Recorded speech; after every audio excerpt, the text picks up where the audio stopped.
Letters from a Stoic, by Seneca. Letter 49, on the shortness of life.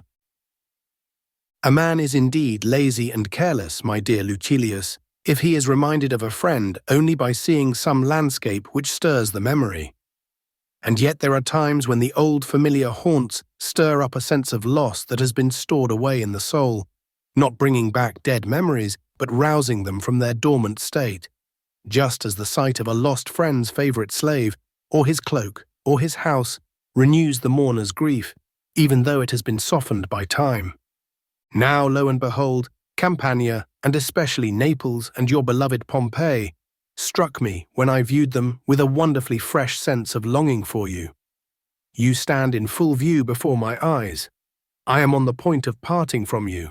I see you choking down your tears and resisting without success the emotions that well up at the very moment when you try to check them.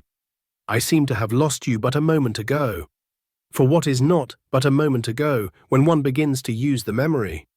It was but a moment ago that I sat, as a lad, in the school of the philosopher Stoic, but a moment ago that I began to plead in the courts, but a moment ago that I lost the desire to plead, but a moment ago that I lost the ability.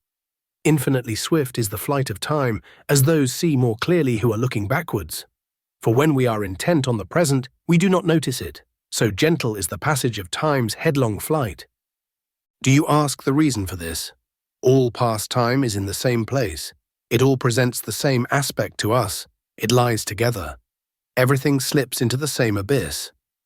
Besides, an event which in its entirety is of brief compass cannot contain long intervals. The time which we spend in living is but a point, nay, even less than a point. But this point of time, infinitesimal as it is, nature has mocked by making it seem outwardly of longer duration. She has taken one portion thereof and made it infancy, another childhood, another youth, another the gradual slope, so to speak, from youth to old age, and old age itself is still another. How many steps for how short a climb? It was but a moment ago that I saw you off on your journey, and yet this moment ago makes up a goodly share of our existence, which is so brief we should reflect that it will soon come to an end altogether. In other years, time did not seem to me to go so swiftly. Now it seems fast beyond belief, perhaps, because I feel that the finish line is moving closer to me. Or it may be that I have begun to take heed and reckon up my losses. For this reason, I am all the more angry that some men claim the major portion of this time for superfluous things, time which, no matter how carefully it is guarded, cannot suffice even for necessary things. Cicero declared that if the number of his days were doubled, he should not have time to read the lyric poets.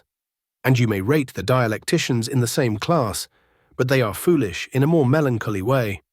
The lyric poets are avowedly frivolous, but the dialecticians believe that they are themselves engaged upon serious business. I do not deny that one must cast a glance at dialectic, but it ought to be a mere glance, a sort of greeting from the threshold, merely that one may not be deceived, or judge these pursuits to contain any hidden matters of great worth. Why do you torment yourself and lose weight over some problem which it is more clever to have scorned than to solve?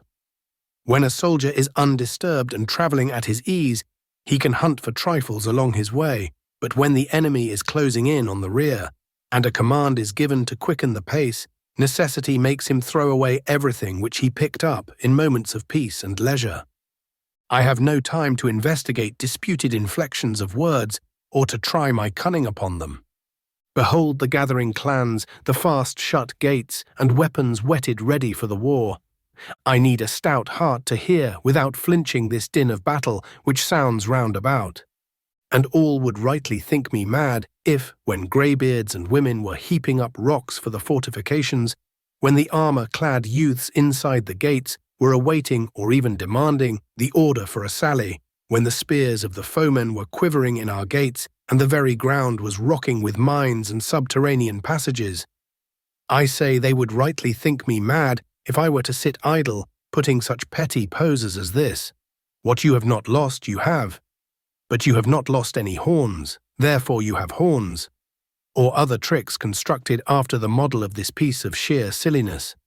And yet I may well seem in your eyes no less mad if I spend my energies on that sort of thing, For even now I am in a state of siege. And yet, in the former case, it would be merely a peril from the outside that threatened me and a wall that sundered me from the foe. As it is now, death-dealing perils are in my very presence. I have no time for such nonsense. A mighty undertaking is on my hands. What am I to do?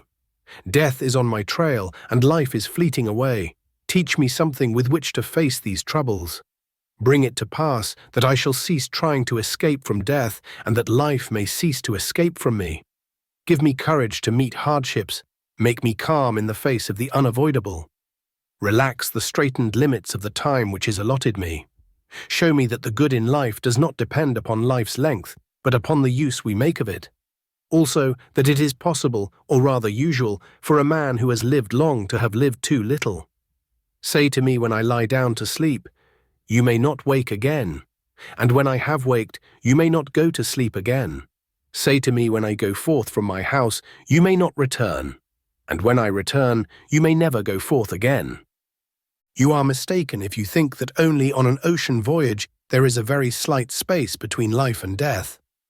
No, the distance between is just as narrow everywhere. It is not everywhere that death shows himself so near at hand, yet everywhere he is as near at hand.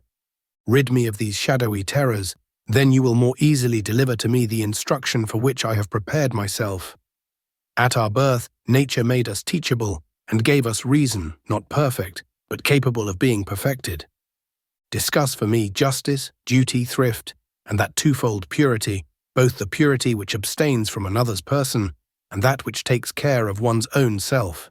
If you will only refuse to lead me along by-paths, I shall more easily reach the goal at which I am aiming. For, as the tragic poet says, the language of truth is simple. We should not therefore make that language intricate, since there is nothing less fitting for a soul of great endeavour than such crafty cleverness. Farewell.